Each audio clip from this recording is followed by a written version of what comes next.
السلام عليكم ورحمة الله وبركاته. في فيديو جديد من عزا بيولوجي. عاطف واحد عنده 25 سنة، شاب زي أي شاب، عنده كل المشاكل اللي بتواجهنا، بس الاختلاف المرة دي المنبه بتاع عاطف بيرن الساعة 7:30. بعديها على طول عاطف يطلع يجري، يلبس أي هدوم ويلحق عشان عنده ميعاد مهم جدا الساعة 8.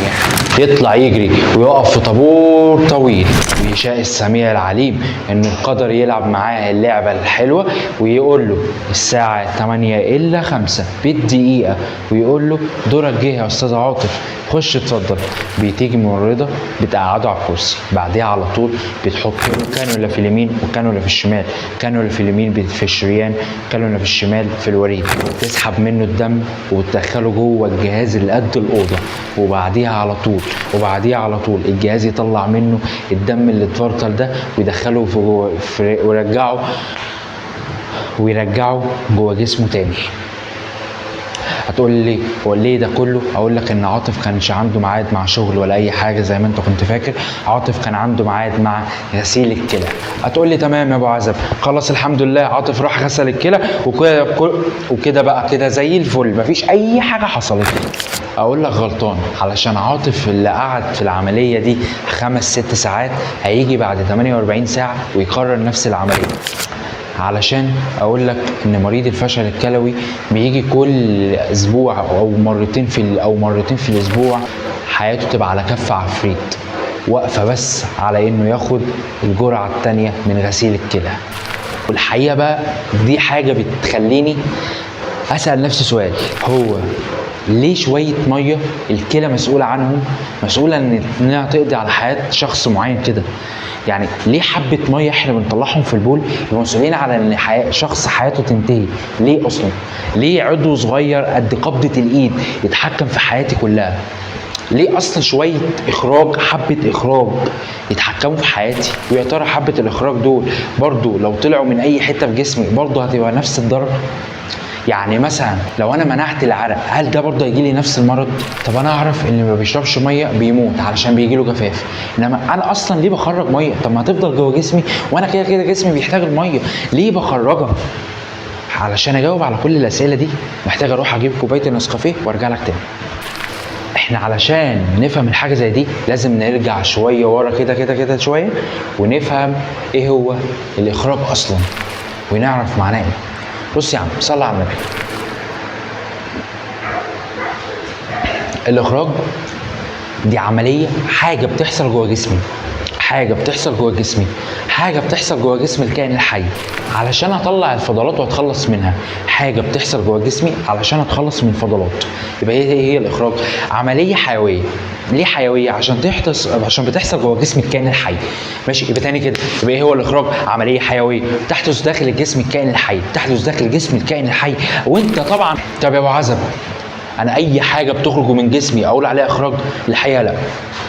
بعد ما فهمت يعني ايه اخراج وان الاخراج عباره عن عمليه حيويه تحدث داخل الكائنات الحيه للتخلص من الفضلات. ليه اصلا بعمل الاخراج؟ عشان اتخلص من الفضلات. يبقى هي عمليه حيويه تحدث داخل الكائنات الحيه للتخلص من الفضلات. طب اي حاجه بتخرج من جسمي دي معناها اخراج؟ لا طبعا. الاخراج شرطه الاساسي الاول والاخير هو ان يعبر عبر الاغشيه البلازميه. ايه هي الاغشيه البلازميه؟ دي طبقتين من الفسفولايبيدات، طبقه فوق وطبقه تحت، راس وديل. طبقتين من الفسفولايبيدات عاملين شبه الحيطان، حيطه، مكان مقفول معزول. الباب المكان الوحيد علشان اخش منه جوه البيت ده هو الباب، مفيش شباك، مفيش اي حاجه، ما اقدرش اخش من الارض ولا السقف ولا الحيطان. المكان الوحيد اللي اخش منه هو الباب. فالباب اللي انا قصدي عليه، البوابه اللي تدخلني الفسفولايبيدات هي البروتين. فالبوابه اللي على الفسفولايبيدات عباره عن بروتينات، اما الفسفولايبيدات نفسها ماده دهنيه عباره عن دهون معقده اسمها فسفولايبيدات بتاعت سنه اولى ثانوي. ما علينا لو انت مش عارفها يا مستر. يا احنا كده عرفنا ان الاخراج عباره عن عمليه حيويه تحدث داخل الكائن الحي ولا، وبعديها على طول عرفنا ان الاخراج شرطه يعبر عبر الاغشيه البلازميه. حلو قوي. بما انه بيعبر عبر الاغشيه البلازميه وبعمليه حيويه تحدث داخل الكائن الحي وبتخلص من الفضلات اللازمه، يبقى اكيد في اعضاء للاخراج، صح؟ وانا عجباني دماغك اللي انت بتفكر كده. بص بقى يا عم، صلى على النبي عليه افضل الصلاه والسلام. اول عضو معانا للاخراج هو الرئه، بتطلع 500 مللي ميه، ده عدد ثابت على فكره ماشي. فخلي بالك ان الرئه بتطلع دايما ثاني اكسيد الكربون اولا في الشهيق والزفير، شهيق زفير، فبدخل اكسجين وبطلع ثاني اكسيد الكربون. طيب في ايه تاني؟ في وانا بتكلم حضرتك اكيد في، معلش يعني انا اسف، التفافه دي اكيد ممكن ما تبانش، ممكن تبان، بس بتطلع برده مع الزفير. دي بتطلع كام؟ ميه، دي عباره عن ميه، بتطلع دي 500 مللي من الميه. يبقى كده اول عضو هو الرئه، بيطلع 500 مللي من الميه، وبعديها على طول بيطلع كمان ثاني اكسيد الكربون اللي هي الزفير. طيب عندك في حاجه اسمها فضلات نيتروجينيه. الفضلات النيتروجينيه دول 3 حاجات. لو في السمك، لو الفضلات النيتروجينيه في السمك بيطلع نشادر. الطيور، الحمام اللي فوق بيتكم والعصافير بتطلع حاجه اسمها حمض البوليك. الانسان بيطلع نشادر. يبقى الانسان بيطلع نشادر، سمك نشادر، طيور حمض بوليك. حلو قوي. بعدين نخش على اكبر اعضاء جسم الانسان وهي الجلد. الجلد عزيزي الطالب الكحيان والطالبه الكحيانه، الجلد عباره عن اغشيه، عباره عن طبقات، أغشية من الطبقات. الطبقة الأولى هي الطبقة السطحية، ودي الطبقة اللي تدي قوة وصلابة عشان فيها مادة الكرياتين. لو أنت عايز تعرف فين الكرياتين يا صاحبي، افرك ايدك كأنك هتنضرب بالعصايه، هتلاقي فيه حاجات سوداء. دي مش عفانه، مع انك انت كده نتن، بس دي مش عفانه، دي كده الكرياتين بيموت بالاحتكاك. كل ما انت تحتك ايدك اكتر واكتر الكرياتين بيموت، وبيتعوض كل 28 يوم. كل 28 يوم يجي كرياتين وطبقه جديده. عشان كده في جلد بيقشر منك. الجلد اللي بيقشر ده عباره عن ايه؟ الطبقه السطحيه بتموت كلها وبتطلع بدلها طبقه جديده. يبقى الكرياتين دي ماده صلبه. الكرياتين عباره عن ماده صلبه، بقول عليها ماده قارونيه. ماده ايه؟ قارونيه. بعديها على طول بخش في الطبقه الثانيه، والطبقه الثانيه دي عباره عن الطبقه الداخليه. يبقى الاولى السطحيه اللي هي الخارجيه، اللي بعديها الطبقه الثانيه الطبقه الداخليه. والطبقه الداخليه دي فيها ماده اسمها الميلانين. دي لون العين، لون الشعر، لون البشره. الميلانين بتدي لون العين ولون الشعر ولون البشره. خلي بالك بقى، عايز اقول لك على حاجه، ان الميلانين والكرياتين الاثنين دول مع بعض اصلا عباره عن علاقه ام وابنها. بمعنى الميلانين ابنها يبقى الكرياتين. يعني معنى كده ان الطبقه الداخليه ام السطحيه، فاهمني؟ الطبقه الداخليه هي ام السطحيه. ليه بقول عليها ام السطحيه؟ علشان حاجه واحده، بتعوض الطبقه الخارجيه. فهمت كده؟ يبقى اللي تحت بتعوض اللي فوق. دي كده الطبقة الثانية. الطبقة الثالثة بسميها الأدمة، ودي فيها وحدة إخراجية اسمها إيه الوحدة الإخراجية دي؟ الغدة العرقية. عشان تعرف إن عدد الغدد في جسمك عبارة عن 650 غدة. 650 غدة، كل غدة بتلعب مع إفرازات وهرمونات مختلفة تماما عن الأخرى. احنا دلوقتي هنتكلم عن الغده العرقيه، الوحده الوظيفيه للجلد. الغده العرقيه عباره عن قناه ملفوفه، قناه ملتفه، عباره عن قناه ملتفه طويله، قناه رفيعه، عباره عن قناه رفيعه طويله ملتفه حول نفسها، ملفوفه حوالين نفسها كده، ممتده للطبقه السطحيه فوق خالص. بما انها ممتده للطبقه السطحيه اكيد بما انها ممتده للطبقه السطحيه اكيد بتطلع العرق يا مستر. اسمع، خلي بالك بقى ان الغده العرقيه دي بتفرز العرق في الصيف اكتر. يا جدع يحلف بالله، طبعا والله العظيم بتفرز العرق في الصيف اكتر من الشتاء. اشمعنى؟ اصل الشتاء احنا بنطلع بول اكتر من العرق. بص بقى يا عم، والله لو الصيف اكتر دي معناها ايه؟ بيحصل تبخر في الاوعيه الدمويه، فالوعاء بيزيد، حجمه بيزيد يزيد ويتسع.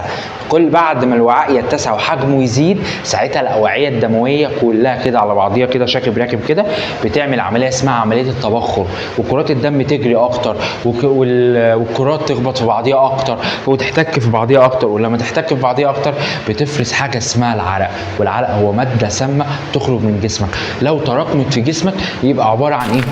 لا قدر الله بقول بعد الشر ممكن يجي لك سرطان في الجلد.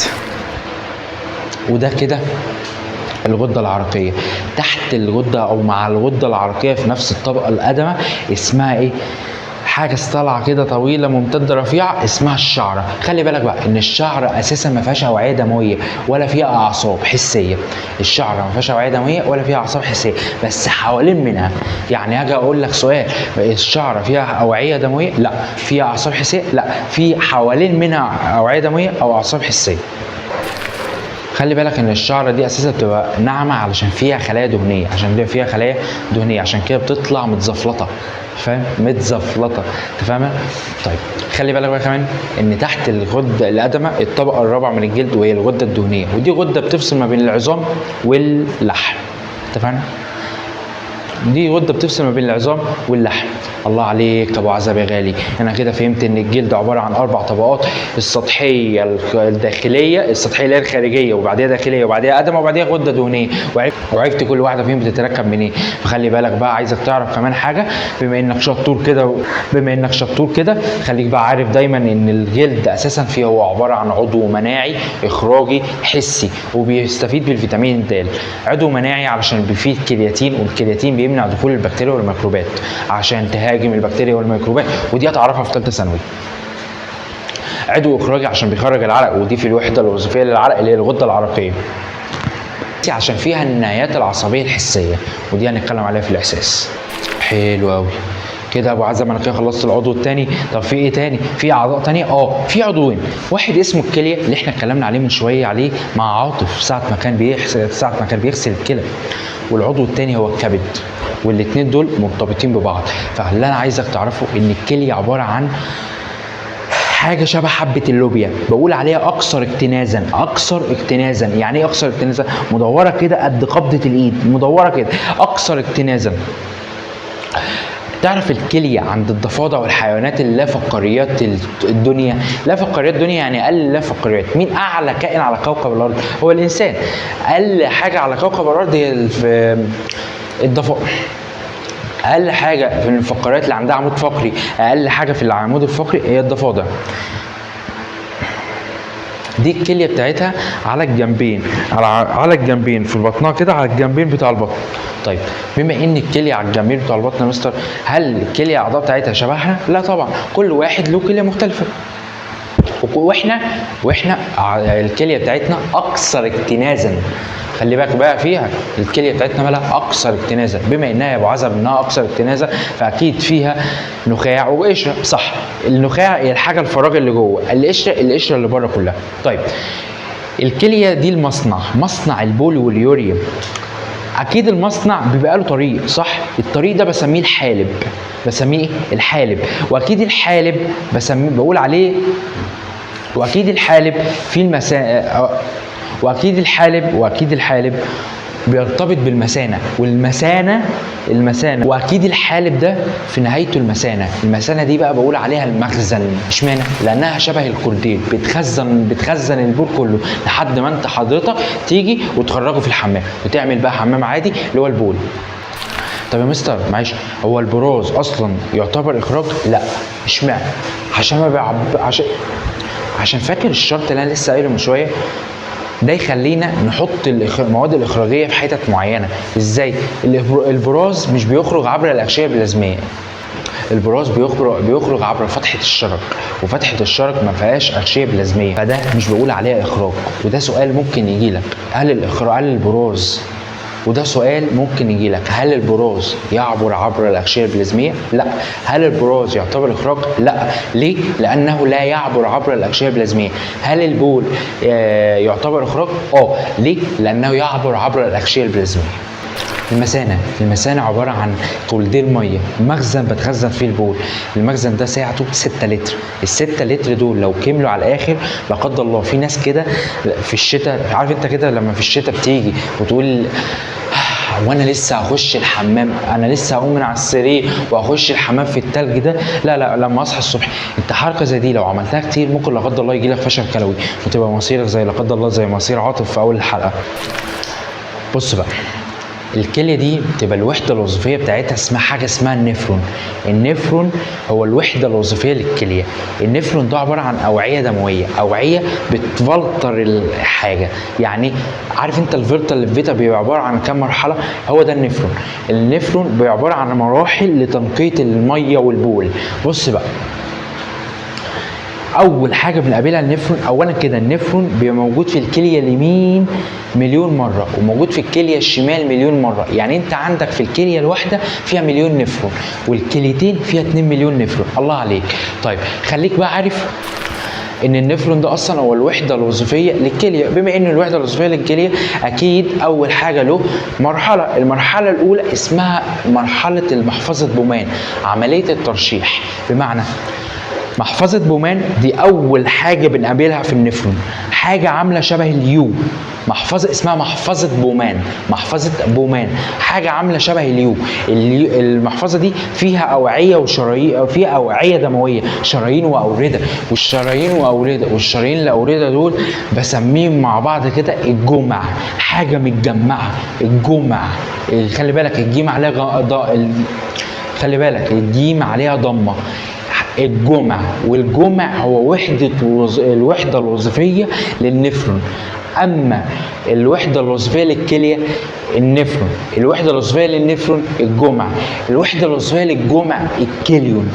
بص كده، الوحدة الوظيفية للجلد الغدة العرقية، الوحدة الوظيفية للكلية النفرون، الوحدة الوظيفية للنفرون الجمع، الوحده الوظيفيه للجمع الكليون. 4 اكتبوا كده تحت بعض كده عشان ايه تركز فيهم. طيب كل دول عباره عن شبكه من الاوعيه الدمويه، بقول عليهم المصفى. ايه المصفى؟ حاجه بتصفي لي الاكل، بتصفي لي الحاجات اللي داخله الكليه. عشان كده الكليه عباره عن الفلتر في جسم الانسان. عشان كده عاطف لما كانش لما الكليه بتاعته لو مش موجوده بيموت على طول. محفظة بومان بتعمل عملية اسمها عملية الترشيح. عملية الترشيح دي معناها عملية التنقية جوه جسم الكائن الحي. بيعمل ايه؟ زي ما انا كده اجي اقول لك ايه، انت هتروح تتقدم لرئاسة الجمهورية. يا نهار اسود يا بعض، يا نهار ابيض يا عزب، انت بتقول ايه يا جدع؟ ما تقولش كده تاني. بقول لك مثلا يعني لو انت رحت تتقدم استغفر الله العظيم مثلا لرئاسه الجمهوريه، ايه اللي يحصل؟ عقبال ما الضابط يجي ويبلغ الحكومه ويجوا يقبضوا عليك، ساعتها يدي لك ورقه بالشروط. الورقه اللي بالشروط ديت بتبقى عباره عن ايه؟ بيقول لك والله احنا من شرط اساسي عشان رئاسه الجمهوريه ان يكون ايه؟ عشان انت تتقدم في رئاسه الجمهوريه لازم اولا تكون سنك فوق ال 40 سنه، ثانيا تكون ذكر، ثالثا تكون واخد تصويت من الشعب اكتر من 25% من الشعب، اكتر من 25,000. ثالثا بتكون واخد تصويت من الشعب اكتر من 25,000 اسم. المهم انا كده اديت لك شروط صح؟ فالترشيح برضو في الكليه له شروط. ايه بقى شروطه؟ شروطه اولا انه ما يعديش الجزيئات الكبيره زي البروتينات والكربوهيدرات، ما يتعديش. الجلوكوز ما يعديش، الجلوكوز لو عدى يبقى ده مريض سكر. البروتين لو عدى ده في مريض فشل كلوي. انت فاهم انت بس اللي احنا بنتكلم في ايه؟ احنا بنتكلم دلوقتي في حاجات صغيره لو عدت ده واحد يبقى مريض سكر والتاني يبقى مريض فشل كلوي. انت فاهمني؟ فالحاجات الكبيره دايما ما بتعديش. هتقول لي يا مستر طب بس الجلوكوز حاجه صغيره ده مونيمر. اقول لك صح، اقول لك اقول لك انت كده كويس جدا وذكي جدا انك قلت البوليمر ما يعديش. البوليمر ده الحاجه الكبيره، اما المونيمر ده الحاجه الصغيره. اقول لك ان الجلوكوز ليه ما بيعديش؟ عشان الجلوكوز دي الماده بتاعه الجسم، دي مش اي ماده، دي الطاقه، ده الاي تي بي بتاع الجسم، وما ينفعش اخرج اي تي بي في البول. فربنا سبحانه وتعالى من حكمه علينا خلى الاي تي بي جوه الجسم فيحافظ على الجلوكوز. فلو الجلوكوز ما يعديش من الكليه. عندك حاجه زي الدم ما ينفعش يعدي من الكليه. كل دي جزيئات كبيره ما تعديش. اما اللي يعدي جزيئات صغيره زي الميه، زي اليوريا اللي انا قلت عليها من شويه، الانسان بيخرج يوريا، زي مثلا الاملاح، زي الفيتامينات. كل انواع الفيتامينات ما تعديش الا فيتامين سي لانه اصغر الفيتامينات حجما. يبقى عندك الحاجات اللي بتخرج جوه الكليه او بتدخل جوه الكليه او بتعدي من الترشيح، هم دول اللي يترشحوا للرئاسه. هم دول: 1 الميه، 2 الاملاح، 3 اليوريا، 4 فيتامين سي. طب يا ابو عزب يا غالي، افرض انا رشحتهم وفي حاجه انا عايزها تنسحب تاني، في حاجه انا عايزها ترجع لجسمي، اقول لك انت يا عبقري، كويس ان انت فكرت في كده. بص بقى، والله ما فكرتش في كده انت برضه عبقري، ما تخافش، انت كده اصلا بعد الكليه بنقابل حاجه اسمها القناه الملفوفه القريبه، بعديها تاني تهن حاجه كده نازله لتحت كده وعامله شبه حرف اليو او الان كده مقلوبه، وبعديها القناه الملفوفه البعيده، القناه الملفوفه البعيده. بعديها على طول بيتقابل الجامع او القناه الجامعه او المجمع. خلي بالك انا قلت المجمع او الجامع او القناه الجامعه مش الجمع، الجمع اللي بالديم ده المصفى. طيب الجامع ده لحد من اول القناه الملفوفه القريبه لحد الجامع دي بتعمل عمليه اسمها عمليه اعاده الامتصاص الاختياري. يعني ايه اعاده الامتصاص الاختياري؟ يعني الكليه تروح للمخ مثلا تقول له انا معايا حبه ميه ينزلوا في البول، عايز حبه قبل ما ينزلوا؟ المخ يقول لها والله انا مش عايز. ممكن تسال العضلات، تروح للعضلات انا معايا حبه ميه ينزلوا في البول، عايز عضلات ميه او ملح او فيتامين سي او اي حاجه، اي حاجه غير اليوريا انها ترجع، اي حاجه غير اليوريا انها ترجع تمام معاكي ماشي. يعني ميه ملح فيتامين سي ممكن يرجعوا عادي، اليوريا ما ينفعش ترجع لان اليوريا دي ماده سامه. ساعتها بعمل ايه؟ بتروح تعمل عمليه اعاده امتصاص اختياري، ترجع تاني من الحته اللي هي فيها القناه الملفوفه القريبه او تاني او القناه الملفوفه البعيده، ترجع تاني وتروح على محفظه بومن، ومن محفظه بومن تروح على الشريان والوريد، والشريان والوريد توديها على الجسم كله. وبكده تكون الكليه نقت جسمك في اليوم 560 مره. تخيل انت وانت قاعد معايا الكليه بتاعتك بتتنقى 560 مره، وعاطف بينقي جسمه بغسيل. فانت كده الكليه بتاعتك بتتنقى 560 مره في اليوم، فخلي بالك واحمد ربنا على ده كمان. وبكده يكون الكليه بتاعتنا خلصت. اما الكبد عضو الاخراج، وبكده تكون عضو الاخراج بتاع الكليه خلص. اما الكبد يا صاحبي، الكبد يا صاحبي بيعمل فصل للاحماض الامينيه. الاحماض الامينيه اللي جوه الكبد ديت المفروض انها عباره عن NH2. ال NH2 بتفصل الاحماض الامينيه مره واحده كده ويفصلها ويبعدها خالص عن الكبد. وكل ما تبعد عن الكبد كل ما تبعد عن الكبد كل ما بيكون سائل اسمه سائل البولينه. سائل البولينه ده سائل موجود في جسم الانسان، المفروض ان الجسم الانسان يتخلص منه. سائل سام اسمه سائل البولينة. السائل ده لما بيخرج من الكبد بيخرج من عن طريق الوريد الباب الكبدي، بعديها على طول بيخش على الكليه، والكليه بتروح ليها يتحول الى يوريا فعن طريق عمليه اعاده الامتصاص الاختياري وعمليه الترشيح اللي بتتم في محفظه بومن. اما عمليه اعاده الامتصاص الاختياري عن طريق عمليه الترشيح اللي بتتم في محفظه بومن، او عن طريق عمليه اعاده الامتصاص الاختياري اللي بتتم في القناه الملفوفه القريبه او القناه الملفوفه البعيده او تاني تهنل. ساعتها بتنزل على الحالب اكنها يوريا، وبتنزل على طول على المثانه، ومن المثانه بتخرج عبر الاعضاء الاخراجيه بتاعه الذكر او الانثى. وبكده تكون انت خرجت الاعضاء الاخراجيه وبكده تكون انت خرجت الميه وكل المواد الاخراجيه خرجتها من الكبد والكليه وكل الكلام ده كله عن طريق يا اما البول يا اما العرق يا اما عن طريق الرئه يا اما عن طريق الكبد بفصل الاحماض الامينيه. سبحان الله بقى، تخيل ان ربنا سبحانه وتعالى عمل ده كله في جسمك علشان انت بس تخرج حبه ميه في جسمك. حبه ميه لو هم زادوا شويه يجيبوا لك امراض الدنيا باللي فيها. حبه ميه لو زادوا شويه حبة مية لو زادوا شوية قادرين انهم ينهوا على حياتك. حبة مية لو قلوا شوية قادرين انهم ينهوا على حياتك ويجيبوا لك كل فيروسات الدنيا بأمراضها باللي فيها. فلازم تقول سبحان الله على كل شيء. سبحان الله على انك لسه عايش، سبحان الله على انك لسه بكامل صحتك.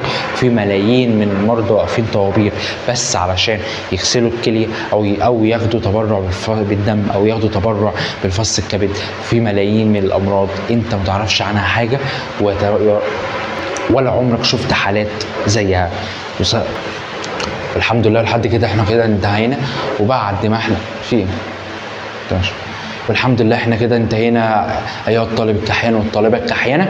خلي بالك بقى ما تنساش تبعت الفيديو ده لصاحبك اللي دماغه متقفله ويعرف ان الدال على الخير كفاعله. لو صاحبك لسه مش عارف معنى كلمه الاخراج ولسه مش عارف الامراض اللي ممكن تجيله عشان بيمنع نفسه انه يخش الحمام، روح ابعتها له وقول له بطل هبل، قول له خد دي يا دماغ كلب بلد.